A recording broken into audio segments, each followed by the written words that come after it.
Good evening all.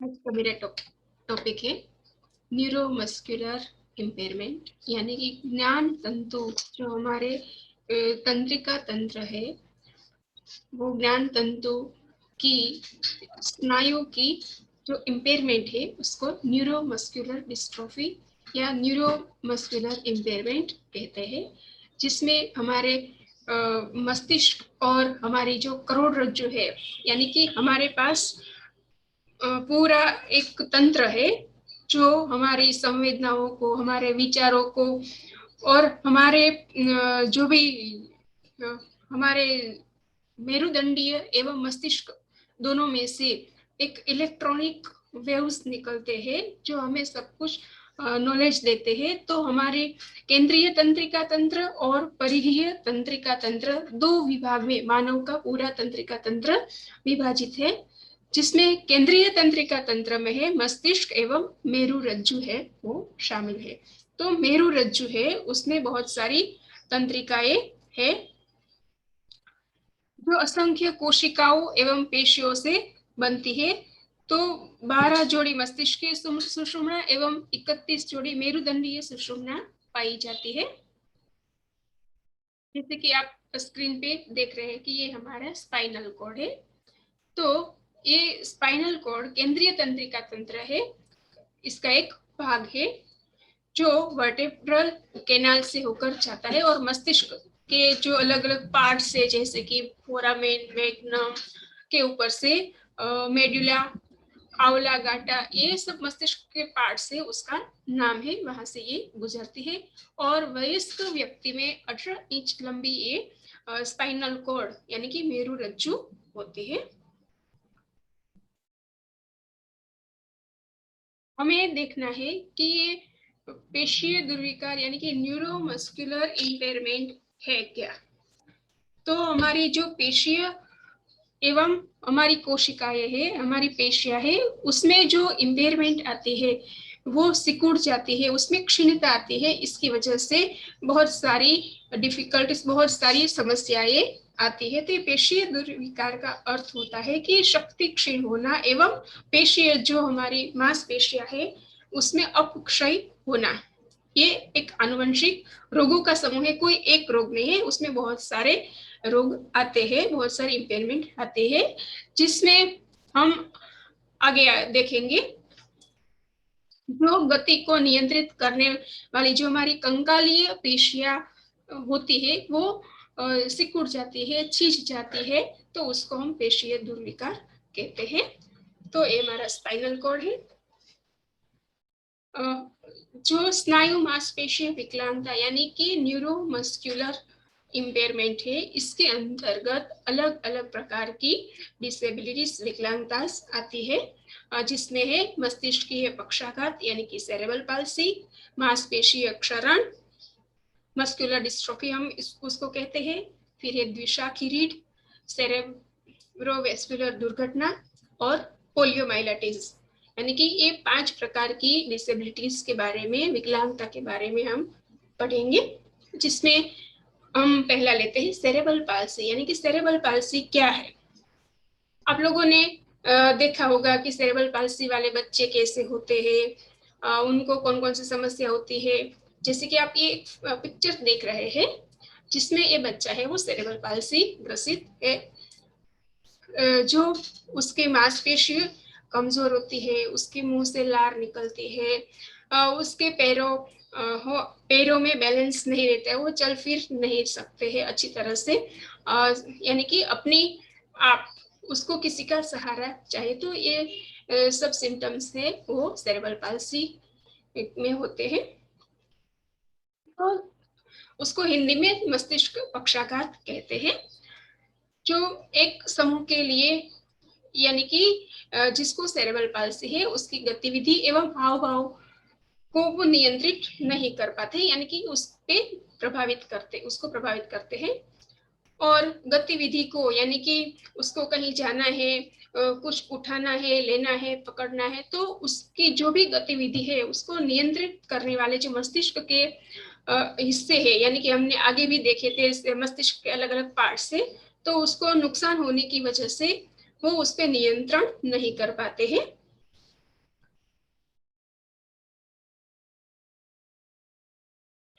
फिर हम cerebral palsy के टाइप्स के बारे में पढ़ते हैं कि सेरेब्रल पाल्सी के प्रकार कौन कौन से होते हैं। तो उसको अलग अलग प्रकार से वर्गीकृत किया गया है, जिसमें तीव्रता प्रमाण के आधार पर, प्रभावित अंगों की संख्या के अनुसार एवं चिकित्सकीय लक्षणों के अनुसार। जिसमें पहला हम देखते हैं प्रभावित अंगों की, पहले तीव्रता प्रमाण के अनुसार देखते हैं कि कितनी तीव्रता है। इसके अनुसार 3 टाइप्स है, जिसमें अति अल्प प्रमस्तिष्क अंगाघात, अल्प मस्तिष्कीय अंगाघात एवं गंभीर प्रमस्तिष्कीय अंगाघात। अल्प, अति अल्प यानी बहुत कम जिस पे असर हुई है, जिसके अंग पे असर हुई है, उसको अति अल्प अंगाघात कहते हैं। यानी कि उसके गामक एवं शरीर की स्थिति से संबंधित विकलांगता जो है वो न्यूनतम प्रकार की होती है, और बच्चा है वो स्वतंत्र रूप से सीखने, स्वतंत्र रूप से वो चल फिर सकता है। थोड़ी सी उसमें विकलांगता, प्रमस्तिष्क की विकलांगता, अंगाघात होता है, मगर सीखने में उसको कुछ समस्या होती है। तो इसको अति अल्प कहते हैं, यानी कि बहुत कम मात्रा में उस पर असर हुए है। फिर अल्प प्रमस्तिष्कीय अंगाघात, यानी कि अति अल्प से थोड़ी ज्यादा, जिसमें गामक एवं शरीर की स्थिति से संबंधित विकलांगता का प्रभाव अधिक होता है, और ये मस्तिष्क की अंगाघात से ग्रसित बच्चा है वो उपकरणों की मदद से बहुत हद तक दैनिक जीवन में स्वतंत्र हो सकता है। फिर है गंभीर प्रमस्तिष्कीय अंगाघात, जिसमें गामक एवं शारीरिक स्थिति से संबंधित विकलांगता पूर्णतया प्रभावित होती है, और इस अवस्था में इस प्रकार के बच्चे दूसरे पर निर्भर होते हैं, यानी कि संपूर्ण स्वतंत्र नहीं होते हैं, दूसरों पर निर्भर होते हैं। फिर हम देखेंगे कि प्रभावित अंगों के अनुसार प्रमस्तिष्क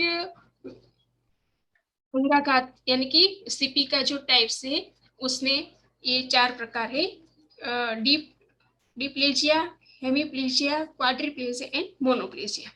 जिसमें आप चित्र से ही देख सकते हैं कि किस अंग में कौन सी डिफिकल्टीज होने की वजह से इसके टाइप्स हो सकते हैं। जिसमें मोनोप्लेजिया है, उसमें प्रमस्तिष्क के पक्षाघात में कोई एक हाथ या पैर प्रभावित होता है। फिर है हेमीप्लेजिया, इसमें व्यक्ति एक ही तरह के हाथ या पैर प्रभावित होते हैं। और डायप्लेजिया, दोनों पैर प्रभावित होते हैं, कभी कभी हाथ भी प्रभावित हो सकता है। पैराप्लेजिया, दोनों पैर प्रभावित हो सकते हैं। और क्वाड्रिप्लेजिया, जिसमें व्यक्ति का दोनों हाथ एवं दोनों पैर प्रभावित हो सकते हैं, यानी कि संपूर्ण शरीर प्रभावित हो सकता है, जैसे कि आपने ये चित्र में देखा, क्वाड्रिप्लेजिया, मोनोप्लेजिया, हेमीप्लेजिया एंड डिप्लेजिया। फिर है अफेक्टेड एरिया, यानी कि मस्तिष्क में कौन से पार्ट्स में कोई डिफिकल्टीज हुए, कुछ एरिया में क्या नुकसान हुआ है, इसके आधार पर 4 प्रकार किए गए हैं, जिसमें है स्पास्टिक, अटेक्सिक, डिसकाइनेटिक एंड मिक्स।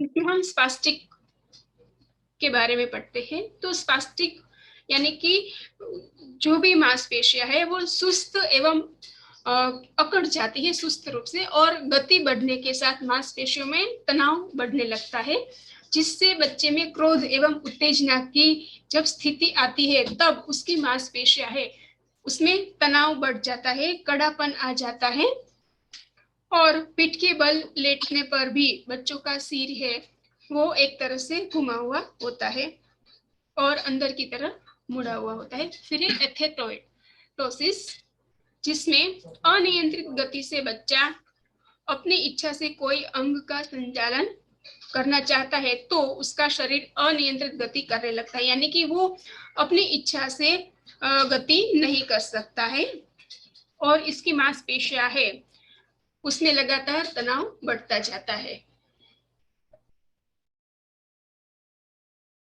और ऐसे बच्चे हैं वो नन्हे बच्चों की तरह लचीले दिखते हैं। फिर है अटेक्सिया, जिसमें अस्थिर और अनियंत्रित गति हो सकती है और बच्चों का संतुलन खराब हो सकता है और बच्चे हैं वो बैठने एवं खड़े होने पे दिक्कत होती है, वो गिर जाते हैं, खड़े नहीं रह सकते हैं और मांसपेशियों का तनाव कम होता है और गामक विकास उसका पिछड़ा होता है। फिर मिश्रित यानी कि मिक्स है तो स्पास्टिसिटी एवं एथेटोसिस दोनों के जो सिम्टम्स हैं वो एक में ही दिखाई देते हैं। तो ऐसे बच्चे को हम मिश्रित प्रकार का प्रमस्तिष्कीय पक्षाघात है ऐसा कह सकते हैं। सिम्टम्स ऑफ सेरेब्रल पाल्सी यानी कि सेरेब्रल पाल्सी में हमने देखा कि उसको चलने फिरने में, मसल्स मूवमेंट में, मोटर बैलेंस में, मोटर बैलेंस का कंट्रोल नहीं कर सकते हैं, ईटिंग यानी निगलने में उसको दिक्कत हो सकती है, आई कोऑर्डिनेशन नहीं कर सकते हैं, स्पीच दिक्कत हो सकती है यानी कि स्पीच और इंटेलेक्चुअल एबिलिटीज में, बौद्धिक क्षमताओं में भी उसमें दिक्कत हो सकती है जो सेरेब्रल पाल्सी बच्चे हैं उसमें। फिर उसके रीजंस कौन कौन से, कॉजेस कौन कौन से हो सकते हैं, तो गर्भावस्था के दौरान अगर उसको रूबेला, माता को रूबेला हुआ है, साइटोमेगालोवायरस या ऐसी कोई भी मस्तिष्क की क्षति के कारण प्रमस्तिष्कीय पक्षाघात हो सकता है। फिर है ऑक्सीजन कम मिलने की वजह से भी ऑक्सीजन जन्म के समय उसको ऑक्सीजन कम मिला है, समय के पूर्व जन्म हुआ है, फिर वेट लॉस है, फिर प्रसव के दौरान ऑक्सीजन की कमी, आरएच बीमारी यानी कि माँ के रक्त और उसके भ्रूण के बीच की जो रक्त है उसमें असंगति है, मस्तिष्क, इसकी वजह से मस्तिष्क को नुकसान पहुंचता है और अन्य कोई भी जन्मजात कुरूपताएं एवं विकृतियां, आनुवंशिक बीमारी एवं क्रोमोसोम की वजह से भी ये असामान्यता एवं शारीरिक जन्मजात कमियां की वजह से सेरेब्रल पाल्सी हो सकती है। फिर इसका निदान कैसे करेंगे, तो ये मस्तिष्क की पक्षाघात है तो उसकी मांसपेशियां है वो ढीली होंगी यानी कि वो कुछ भी लेने के लिए उसकी जो गामक डेवलपमेंट है वो कम होगा, इसलिए उसकी मांसपेशियां ढीली होंगी, इसलिए वो निष्क्रिय दिखाई देते हैं और बच्चों में उसकी सख्त मांसपेशियां होती है जिसकी वजह से मांसपेशी, ये बच्चा है वो मांसपेशी के परिवर्तनीय स्वास्थ्य वाला यानी कि उसमें वो परिवर्तन नहीं कर सकता है, जैसे कि स्पास्टिसिटी का प्रकार है तो उसके अवयव है, उसकी मांसपेशियां है वो जकड़ जाती है तो वो जल्दी से उसमें परिवर्तन नहीं कर सकते। फिर उसका निदान करने के लिए एमआरआई यानी कि मैग्नेटिक रिजोनेंस इमेजिंग के द्वारा बच्चे के गर्भ, माता के गर्भ में बच्चा है उसका एमआरआई, कंप्यूटेड टोमोग्राफी यानी सीटी स्कैन एवं अल्ट्रासाउंड जैसे जैसे संसाधनों से उसका निदान कर सकते हैं, डायग्नोसिस कर सकते हैं एवं ब्रेन इमेजिंग परीक्षण के द्वारा भी मस्तिष्क पक्षाघात का कारण की पहचान कर सकते हैं।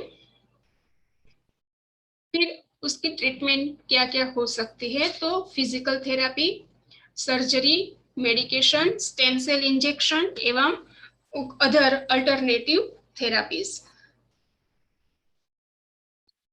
फिजिकल ट्रीटमेंट, भौतिक चिकित्सा में हम उसकी जो पेशियां है उसके कौशल्यों को बढ़ाने के लिए बैठने एवं चलने की अलग अलग एक्सरसाइज करवा के उसमें उसकी मांसपेशियों को एक्सरसाइज देते हैं जिससे वो अच्छी तरह से उसकी जो सिकड़ी हुई जो अवकुंचन हो गई है वो मांसपेशियां सही से काम करे यानी कि इसको हम क्योर नहीं कर सकते हैं, मगर अलग अलग ट्रीटमेंट के, अलग अलग चिकित्सा के आधार पर उनको हम थोड़ा रोक सकते हैं। ऐसी इम्पेयरमेंट को आगे बढ़ने से हम रोक सकते हैं और उसकी जो मांसपेशी है उसकी ताकत को हम बेहतर कर सकते हैं। फिर ब्रेसेस, स्पिल्टन एवं कास्ट का प्रयोग भी कर सकते हैं।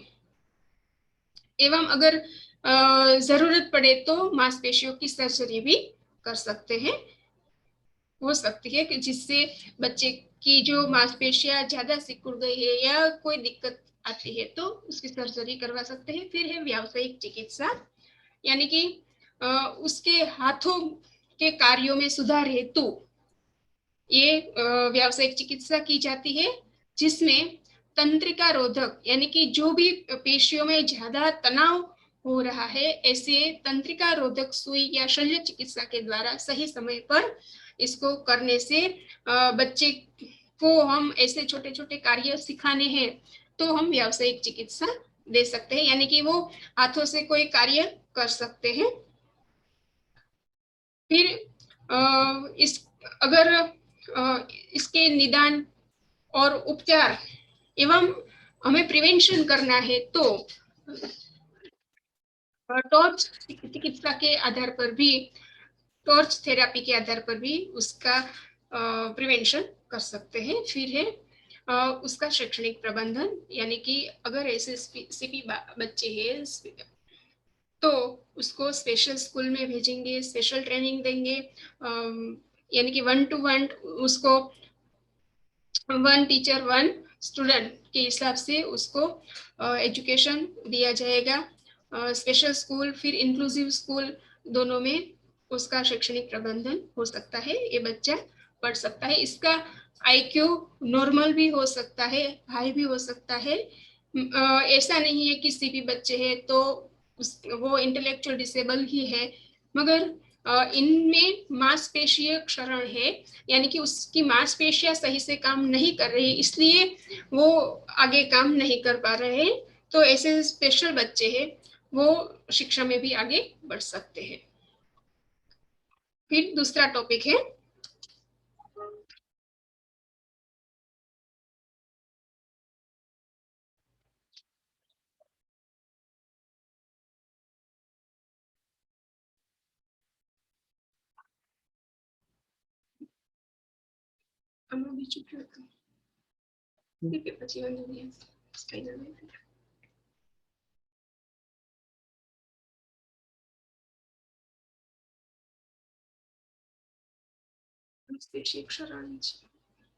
Muscular dystrophy.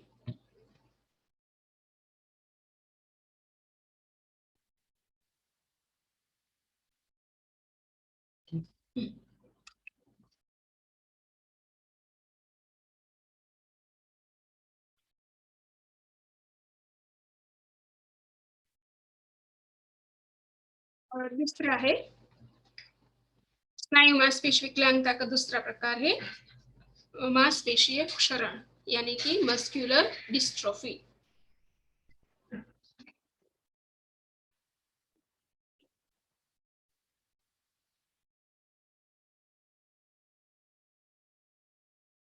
इस पे भी जो मांसपेशी है वो धीरे धीरे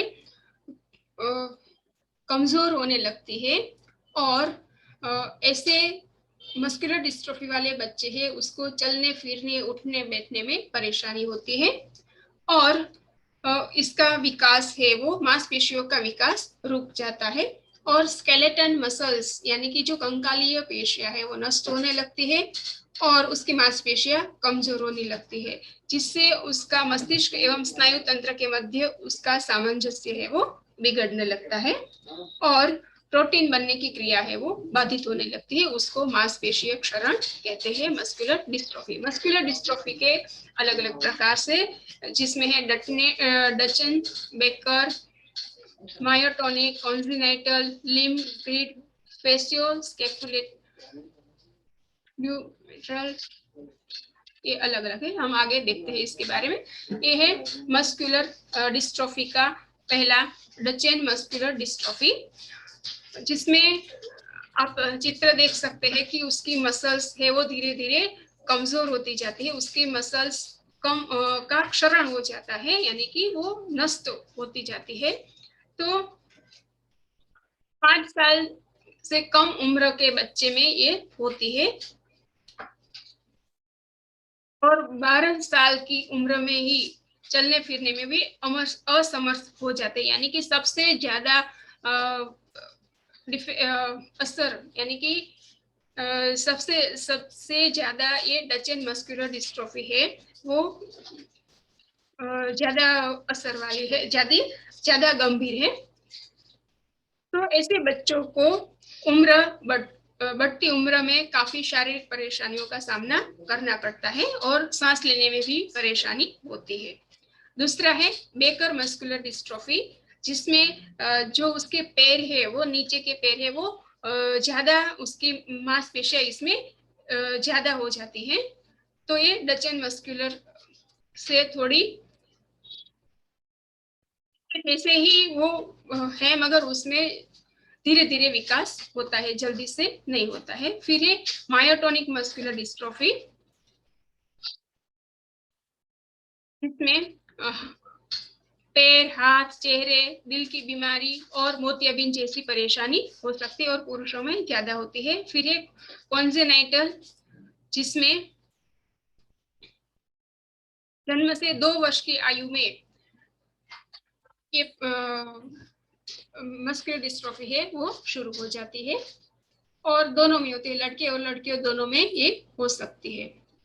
फिर है फेसियो सेपुलो ओमेरल, जिसमें चेहरे, कंधे और ऊपरी बाह की हड्डी से ये शुरू होती है और किशोरावस्था और शुरुआती वयस्कता में ये होती है। फिर है एमरी ड्रेफन, ये इसमें ये पुरुषों को ही ज्यादातर प्रभावित करती हो और धीरे धीरे विकसित होती है और इस बीमारी के शुरुआती चरण में मांसपेशियां संकुचित होने लगती है और बाद में ये संकुचन छाती एवं पेल्विक मांसपेशियों तक फैलता है। फिर ये ओक्यूलोफेरिंजन, यानी कि इस प्रकार की मस्कुलर डिस्ट्रोफी में पुरुष एवं महिला दोनों को धीरे धीरे होती है और आंख और चेहरे की मांसपेशियों में कमजोरी आने लगती है और 40-70 की उम्र के बीच इसको देखा जाता है।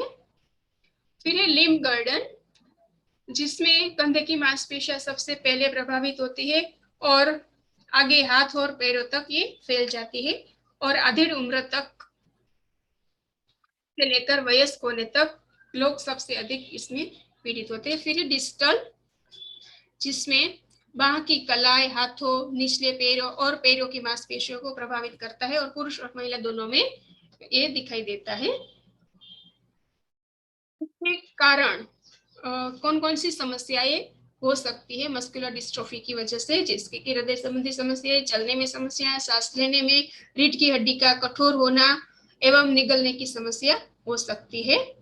फिर उसका निदान कैसे कर सकता है? पहला है फिजिकल एग्जामिनेशन के आधार पर एवं पारिवारिक हिस्ट्री के आधार पर इसका अनुमान किया जाता है। फिर है म्यूकोस बायोप्सी, जैसे कि मांसपेशियों से कुछ टुकड़ा निकाल लिया जाता है और सूक्ष्म रूप से उसकी जांच की जाती है। जेनेटिक टेस्टिंग, जिसमें भी जीन्स का टेस्टिंग किया जाता है और ब्लड सैंपल की जांच के आधार पर ये मस्कुलर डिस्ट्रोफी का टेस्ट किया जाता है।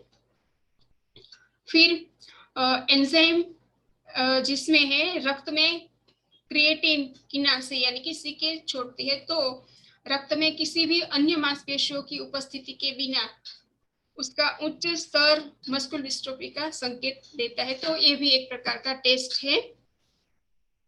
इलेक्ट्रोमोग्राफी, जिसमें हड्डी के ढांचों की मांसपेशियों द्वारा उत्पादित विद्युत गतिविधि यानी कि इलेक्ट्रिकल एक्टिविटी को रिकॉर्ड करने और इनका मूल्यांकन करने के लिए ढांचे की मांसपेशी में एक इलेक्ट्रोड सुई डाला जाता है।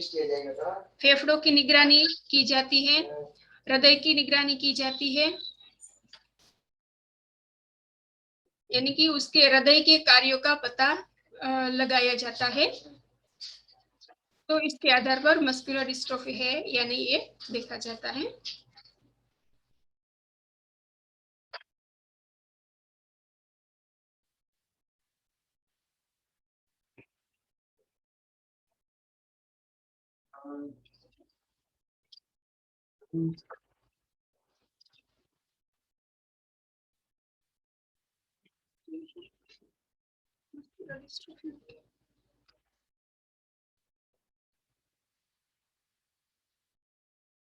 फिर है स्पाइना बाइफिडा।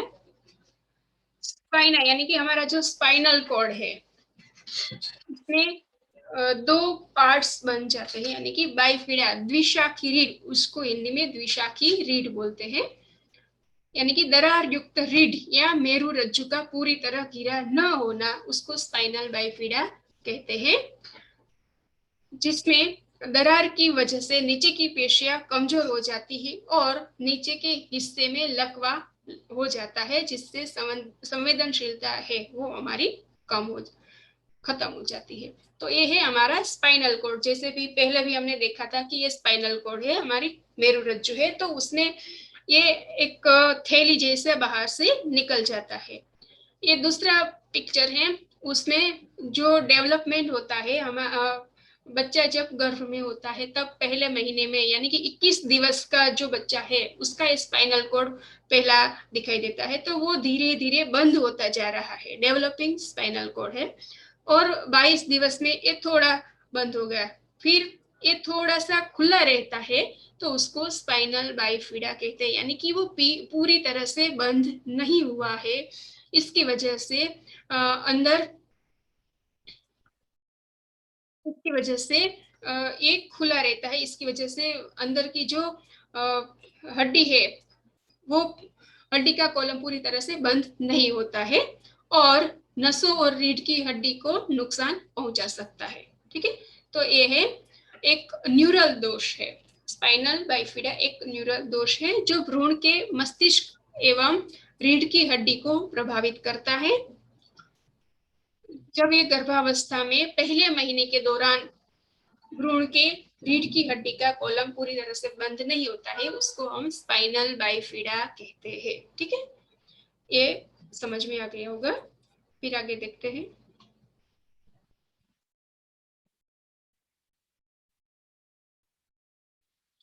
उसके टाइप्स, स्पाइनल बाइफिडा के अलग अलग प्रकार हैं, जिसमें है माइलो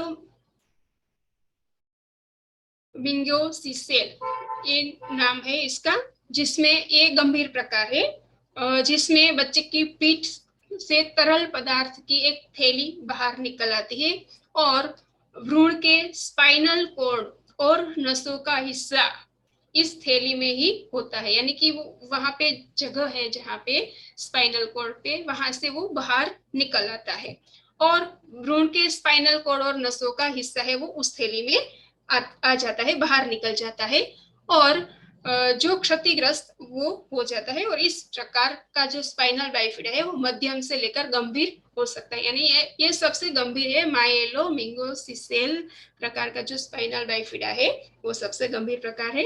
फिर दूसरा है मेनिंगो सेल, यानी कि इसमें बच्चे की पीठ में एक तरल पदार्थ की एक थैली खुल जाती है, मगर रीढ़ की हड्डी इस थैली में नहीं होती है और इसमें नसों को ज्यादा नुकसान नहीं होता है। और ये स्पाइनल बाइफिडा है, बिफिडा मामूली विकलांगता का कारण बन सकता है, यानी कि वो थोड़ा सा कम गंभीर है। पहला माइलोमिंगोसिसेल है वो सबसे ज्यादा गंभीर है, इससे कम है मेनिंगोसेसेल। फिर तीसरा प्रकार है ए हिडन स्पाइना बाइफिडा, उसको कह सकते हैं, क्योंकि इसमें कुछ दिखाई नहीं देता है, ये हल्का प्रकार है और इसमें रीढ़ की हड्डी में एक छोटा सा गैप आता है, आ जाता है, मगर पीठ पर कोई तरल पदार्थ या थैली नजर नहीं आती है और रीढ़ की हड्डी और नसें आमतौर पर सामान्य होती है। और जब बच्चा है वो वयस्क होता है तब तक इसका पता भी नहीं चलता है, तो इसको इसलिए उसको हिडन स्पाइना बाइफिडा भी कहते हैं। फिर इसका रीजन क्या हो सकता है, कौन से कारण कॉजेस हो सकते हैं कि उसको स्पाइनल बाइफिडा होगा किसी को, तो इसका अनुमान के आधार पर ये अनुमान के आधार पर उसके कारण है वो पता लगाने की कोशिश की है। कि ये तंत्रिका ट्यूब के पूरी तरह से बंद नहीं होने से होता है, वो पता है, मगर उसमें क्या रुकावट आती है कि जिसकी वजह से स्पाइनल कॉर्ड है वो बंद नहीं होता है, उसमें क्या रुकावट आती है। तो ये न्यूरल ट्यूब डिफेक्ट, यानी कि जो उसकी वो ट्यूब है वो बंद नहीं होती है, ये डिफेक्ट है जो जन्मजात है, यानी कि वो जन्म से ही आया है, इसलिए जन्मजात दोष है। तो मस्तिष्क एवं रीढ़ की हड्डी इससे प्रभावित होती है, ये पता है, ठीक है।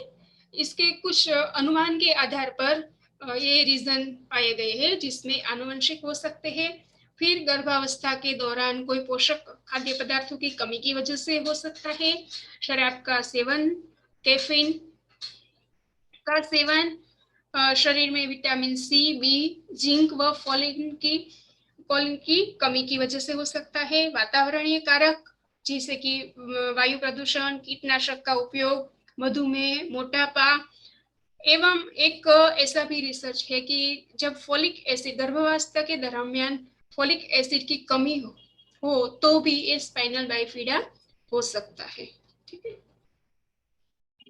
फिर इनके लक्षण क्या क्या पाए जाते हैं, जैसे कि पहला हमने प्रकार देखा कि उसके प्रकार है माइलोमिंगोसिस सेल, तो उसके लक्षण कौन कौन से हो सकते हैं, जिसमें बच्चे की पीठ पर तरल पदार्थ की एक थैली उभर आती है, तो वो दिखाई देती है, जिसमें रीढ़ की हड्डी होती है, ये दिखाई देने वाला लक्षण है। तो इसके आधार पर हम देख सकते हैं कि इसको स्पाइनल बाइफिडा हो सकता है। एवं मल मूत्र पर नियंत्रण नहीं रहता है, फिर लॉस ऑफ सेंसेशन, उसमें सेंसेशन की कमी आंशिक या पूरी तरीके से उसमें लॉस ऑफ सेंसेशन हो सकता है, स्टूल इनकॉन्टिनेंट या बोवेल ऑब्स्ट्रक्शन, ये भी उसके रीजन हो सकते, ये उसके लक्षण है। फिर पैरों को लकवा मार जाना, पैरालिसिस हो सकता है, नवजात शिशु के पैरों में लकवा, कमजोरी महसूस होना, इंटेलेक्चुअल डिसेबिलिटी हो सकती है, और अन्य लक्षण में पैरों के आकार में बदलाव, जैसे कि क्लब फुट, वो आपने देखा हो कि दो पैर है वो एक साथ है तो क्लब फुट, टेढ़े मेढ़े पैर है, एवं खोपड़ी में तरल पदार्थ का जमाव, यानी कि हाइड्रोसेफालिस बच्चे भी हो हाइड्रोसेफालिस यानी कि उसका मस्तिष्क बड़ा होगा, तो माइलोमिंगोसिस सेल जो बाइफिडा है उसमें ऐसे ऐसे लक्षण दिखाई दे सकते हैं। फिर है मेनिंगोसिस सेल, जिसमें नसों की क्षति कम होती है, यानी कि ज्यादा नहीं होती है, न के बराबर होती है, और ये विकलांगता हल्के प्रकार का लक्षण इसमें नजर आता है, बहुत ज्यादा नहीं होता है। फिर ओकुल्टा में भी ऐसा भी है कि उसमें भी कोई विकलांगता नहीं दिखाई देती है, कोई खास प्रकार के लक्षण नहीं नजर आते, यानी कि जो एक प्रकार है उसी में ही ज्यादा ये माइलोमिंगोसिस सेल है, वही एक गंभीर है, उसमें ही ज्यादा दिखाई देता है, और उसी में ज्यादा प्रॉब्लम्स बच्चे को होती है, दूसरे में कम होती है। फिर इसका इलाज क्या हो सकता है, ये जन्मजात बीमारी है तो इसका इलाज हम नहीं कर सकते हैं, मगर कुछ इलाज इसके लिए है, वैकल्पिक इलाज है, जिससे बच्चे की जो समस्या है उसको हम कम कर सकते हैं, जिसमें एक टीम बनाई जाती है, paediatrician, paediatric surgeon, neurosurgeon, neurologist एवं पीडियाट्रिक ऑर्थोपेडिक सर्जन, उसकी एक टीम है जो उसकी सर्जरी करती है और अलग अलग प्रकार की ट्रीटमेंट के आधार पर ये स्पाइनल बाइफिडा को ठीक करने का प्रयत्न करती है। तो सर्जरी के आधार पर उसमें पहला है सर्जरी, तो घाव को बंद करने और संक्रमण को कम करने के लिए सर्जरी का सहारा लिया जाता है, और ये गर्भावस्था के दरमियान महिला की स्थिति के अनुसार डॉक्टर है वो सर्जरी करके भ्रूण की जो रीढ़ की हड्डी है उसमें सुधार कर सकते हैं।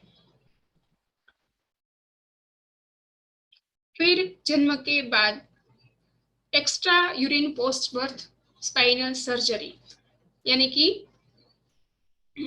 जन्म के 24 या 28 घंटे में ये सर्जरी की जाती है। इसमें बच्चे को एनेस्थीसिया दिया जाता है और पीडियाट्रिशियन, न्यूरोसर्जन एएमएमसी थैली को हटा देते हैं, यानी कि जो रीढ़ की हड्डी के बाहर जो थैली बाहर आई है उसको हटा देते हैं और स्पाइनल कॉर्ड की सुरक्षा के लिए आसपास के टिश्यू और स्किन को बंद कर लेते हैं।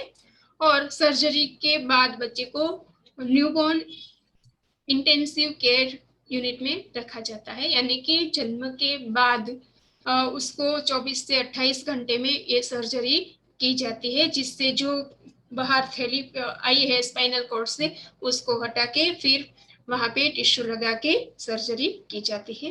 फिर है ऑर्थोपेडिक सर्जरी, यानी कि ऐसे बच्चे हैं तो उसको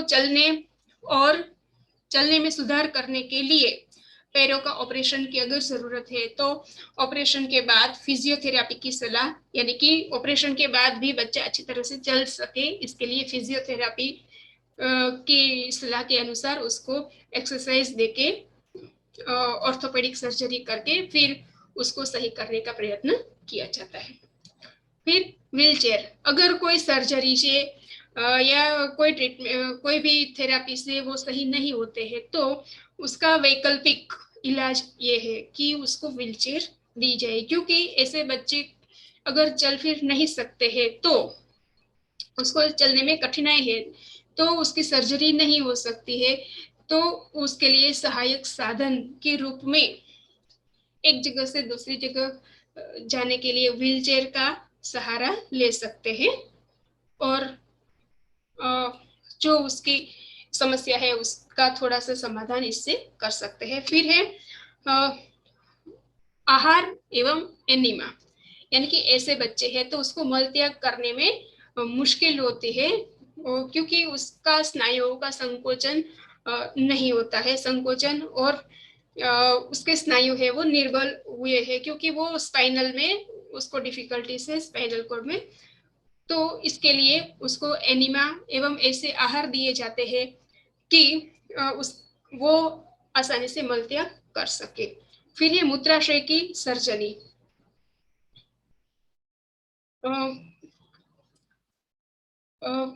बच्चे हैं जो स्पाइनल बाइफिडा वाले बच्चे हैं उसको मूत्राशय में भी कंट्रोल नहीं रहता है, तो मूत्राशय का आकार बढ़ाने के लिए मांसपेशियों को कसने के लिए सर्जरी की जरूरत होती है, तो ये सर्जरी की जाती है जिससे उसको सामाजिक समस्या होती है, दूसरों के साथ रहने में भी उसको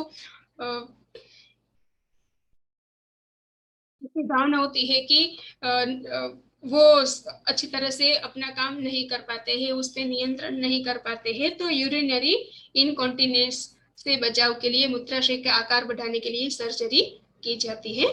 फिर है कैथीटर का या पैड, यानी कि ऐसे मरीजों को मलमूत्र में नियंत्रण में काफी कठिनाई होती है और वो सामान्य लोगों की तरह बाथरूम जाने की क्षमता नहीं रखते हैं, इसलिए ऐसे लोगों को मलमूत्र के लिए डॉक्टर बैग या कैथीटर देते हैं और इसका उपयोग बच्चे के लिए काफी लाभदायी होता है एवं ऐसे बच्चों का समय समय पर नियमित रूप से किडनी, मूत्राशय और अन्य अंगों की भी जांच की जानी चाहिए। फिर त्वचा की देखभाल, तो ऐसे बच्चे की त्वचा भी बहुत सेंसिटिव, यानी कि उसका सेंसेशन नहीं होता है, लॉस ऑफ सेंसेशन होता है, अगर उसी को कहीं पे भी लग गया है, कट गया है, ब्लड फ्लो हो रहा है तो उसको पता नहीं चलता है, तो इसलिए उनकी त्वचा पर घाव, कट या अन्य त्वचा संक्रमण हो सकते हैं और ऐसी स्थिति में उसको उसकी त्वचा की देखभाल की आवश्यकता ज्यादा रहती है, इसलिए डॉक्टर से वो अलग अलग क्रीम्स या कोई भी साधन दे सकते हैं जिससे उसकी त्वचा की देखभाल हो सके। और साथ में उसको कुछ सावधानियां भी रखनी चाहिए कि गर्म पानी से नहीं ज्यादा नहाना चाहिए, टाइट फिटिंग जूते नहीं पहनने चाहिए, ऐसी सलाह भी उसको दी जाती है जिससे उसकी त्वचा अच्छी बनी रहे। फिर है शारीरिक गतिविधि, यानी कि फिजियोथेरेपी, फिजिकल एक्सरसाइज, तो ऐसे बच्चों को जब जरूरत होती है तो उसको फिजिकल एक्सरसाइज, फिजियोथेरापी के आधार पर, उसकी मार्गदर्शन के आधार पर उसको व्यायाम करवाया जाता है। फिर है बाल चिकित्सा पुनर्वसन। डॉक्टर के सलाह के अनुसार बाल चिकित्सा पुनर्वसन के अनुसार उसका स्वास्थ्य अच्छा बना रहे, इसके लिए अलग अलग ट्रीटमेंट या उसकी सलाह के अनुसार कार्य करना चाहिए।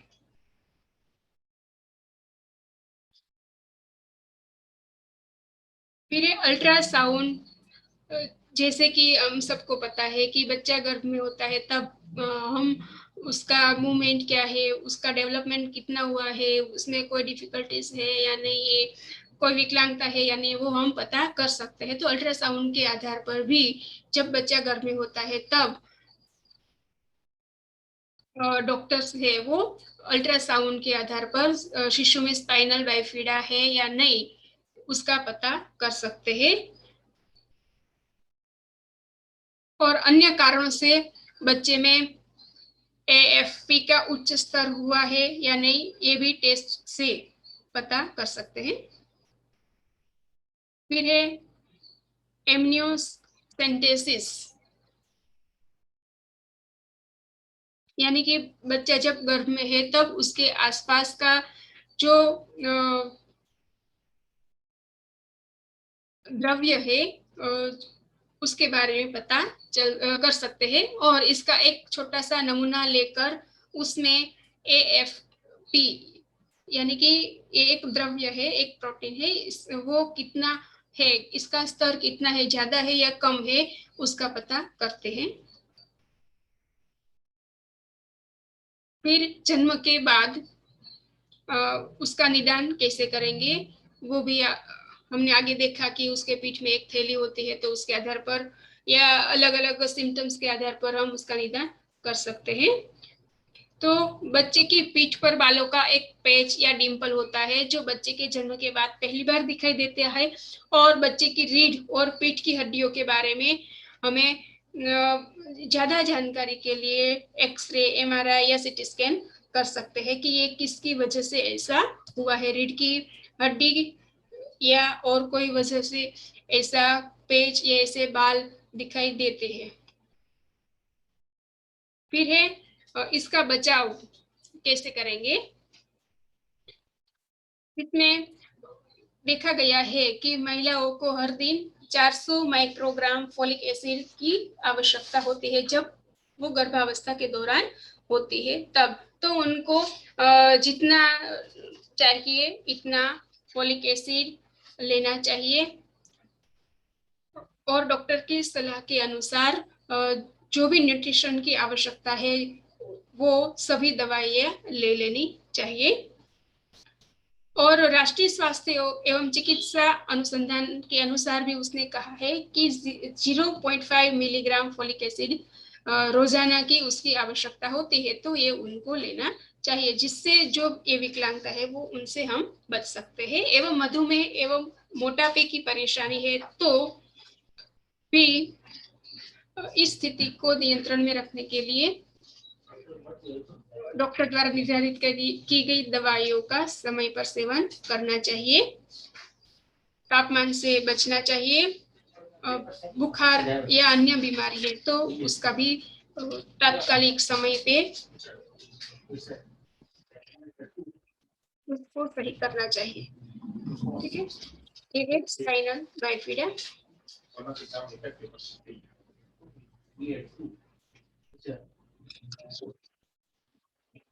तो आज हमने देखा कि स्नायु मांसपेशीय विकलांगता है, उसमें 5 प्रकार के हैं। मस्तिष्कीय पक्षाघात, मांसपेशीय क्षरण, द्विशाखी रीढ़, सेरेब्रो वेस्कुलर दुर्घटना एवं पोलियोमाइलाइटिस। तो आज हम 3 के बारे में हमने पढ़ा है, तो 2 के बारे में हम आगे पढ़ेंगे। धन्यवाद। किसी का कोई क्वेश्चंस है तो चैट बॉक्स में लिख सकते हैं।